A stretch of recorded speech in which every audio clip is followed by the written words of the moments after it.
জোহার তো খাই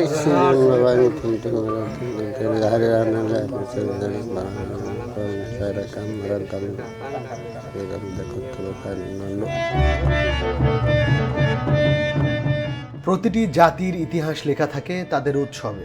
সাঁওতালদের ইতিহাসও লুকিয়ে আছে তাদের পার্বণগুলোর মধ্যে। বাহা, সোহরায়, দাসায়, আর তাদেরই অন্যতম একটি গুরুত্বপূর্ণ উৎসব হলো এরো পার্বণ। এটি শুধু একটি অনুষ্ঠান নয়, এটি মাটি, কৃষি, বিশ্বাস ও মানুষের সঙ্গে প্রকৃতির এক গভীর সম্পর্কের গল্প। আজ চলুন সেই গল্পই শুনি। আজকে সাঁওতাল আদিবাসীর একটি গুরুত্বপূর্ণ পার্বণ এরো।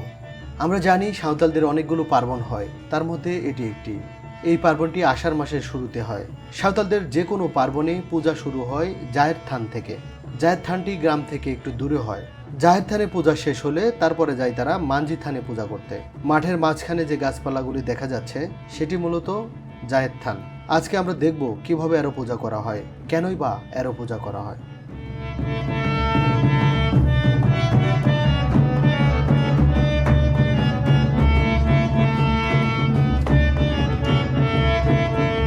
এরো পূজার দিন সকালে বাজারে গিয়ে কলা, বাতাসা, তেল, পেঁয়াজ, রসুন সহ অন্যান্য জিনিসপত্র কেনা হয়। কলা বাতাসা দিয়ে দেবতার পূজা করা হবে, আর পূজা শেষে চাল, পেঁয়াজ, মরিচ, হলুদ এগুলো দিয়ে খিচুড়ি রান্না করে সবাই মিলে খাওয়া হবে।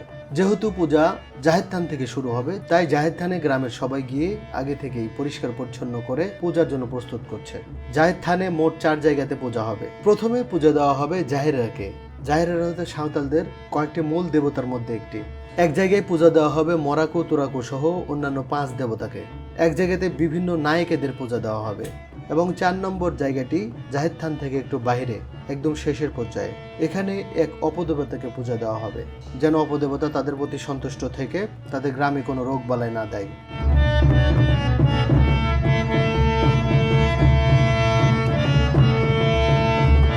প্রথম পূজা দেওয়া হচ্ছে জাহেরেরাকে।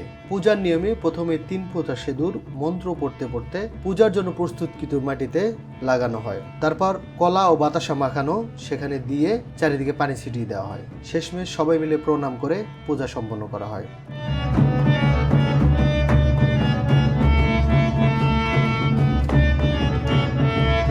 চলুন দেখি তারা কিভাবে পূজা করে।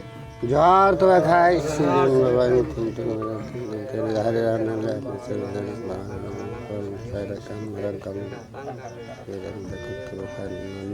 ero nyutum tele emang kan kusi reskete dekho to bekan atang katale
জাহেরেরাকে পূজা দেওয়া শেষ হলো। এখন তারা অন্যান্য 5 দেবতাকে পূজা দেবে। জোহার তো খাই marang buru kan calam kan kusite reskete atang katale porale te napai te tema ko ta tele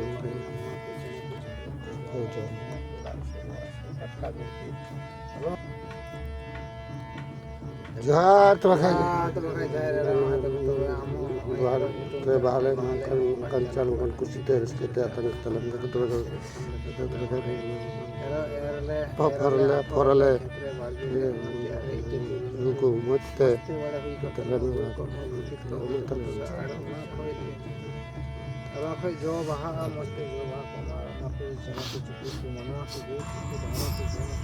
ya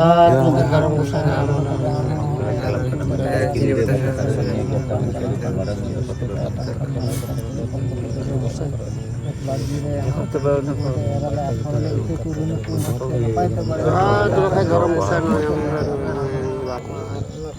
ᱡᱚ ᱵᱟᱦᱟ ᱠᱚ ᱢᱟ ᱚᱱᱟ ᱠᱚ ᱢᱟᱱᱣᱟ ᱠᱚ ᱡᱚᱢ ᱟᱠᱚ ᱰᱟᱝᱨᱟ ᱠᱚ ᱧᱩᱭᱟᱠᱚ ᱡᱚᱢᱟᱠᱚ ᱞᱟᱡ ᱦᱟᱹᱥᱩ ᱵᱚᱦᱚᱜ ᱦᱟᱹᱥᱩ ᱴᱟᱴᱠᱟ ᱵᱤᱯᱤ ᱟᱞᱚᱯᱮ ᱞᱟᱜᱟᱣ ᱵᱟᱡᱟᱣ ᱦᱚᱪᱚᱣᱟᱜᱼᱟ ᱟᱨ ᱥᱤᱨᱡᱚᱱ ᱵᱟᱯᱟᱨᱮ ᱡᱟᱛᱮ ᱟᱨ ᱱᱟᱯᱟᱭ ᱵᱟᱲᱟ ᱞᱮ ᱛᱟᱦᱮᱸ ᱠᱚᱜ ᱢᱟ ᱱᱮᱦᱚᱨ ᱟᱯᱮ ᱠᱟᱱᱟ ᱟᱞᱮᱭᱟᱜ ᱱᱮᱦᱚᱨ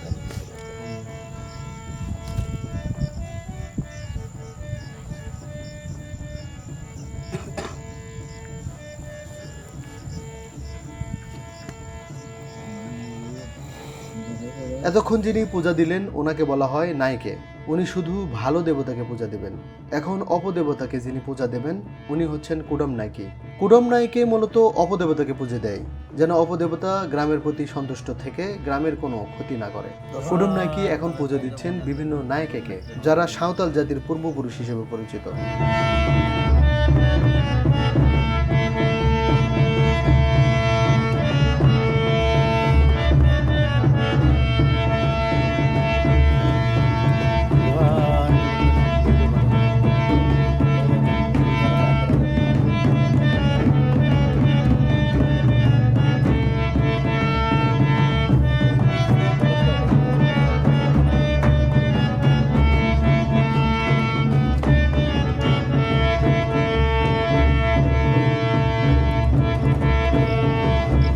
এতক্ষণ যে পূজাগুলো দেখলাম সেগুলো স্বাভাবিক মনে হলেও এখন যা ঘটতে চলেছে তা মোটেও স্বাভাবিক নয়।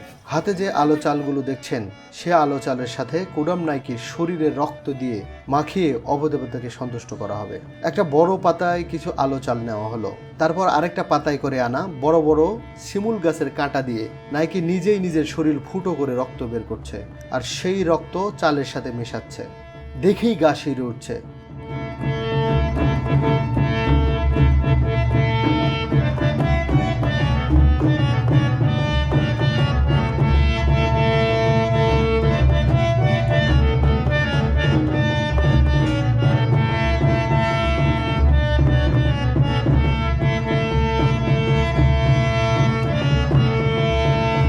আরেকটি পাতা থেকে সিঁদুর বের করে প্রস্তুতকৃত স্থানে 3টি ফোঁটা দিলেন। তারপর সিঁদুর আর রক্ত মেশানো চালগুলো একসাথে মিশিয়ে চারিদিকে ছিটিয়ে দিলেন। বাকি চালগুলো ঢেলে তার উপরে পাতা দিয়ে সেখানে কাঁটা পুঁতে প্রণাম দিয়ে পূজা শেষ করলেন।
ব্যাপারটা একদম রোমাঞ্চকর এবং ভয়ঙ্কর। পূজা শেষে থেকে যাওয়া কলা ও বাতাসা মিশিয়ে প্রসাদ বানানো হয় আর সেই প্রসাদগুলো সবার হাতে হাতে বিলিয়ে দেওয়া হয়।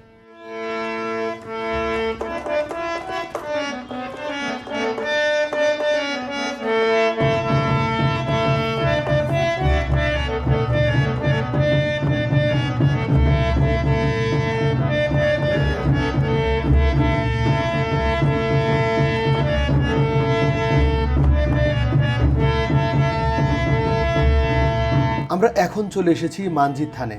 এখানে পূজার মাধ্যমে শেষ হবে এরো পূজা। এটি কচুয়া কাজীপাড়া গ্রামের মানজিত থান।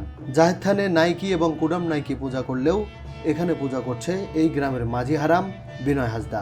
পূজার প্রক্রিয়া একই রকম, তবে এখানে মারাং বুড়োকে পূজা দেওয়া হচ্ছে। পূজা শেষে এখানেও প্রসাদ বিতরণ করা হয় আর প্রসাদ বিতরণের মাধ্যমেই শেষ হয় এরো পূজা।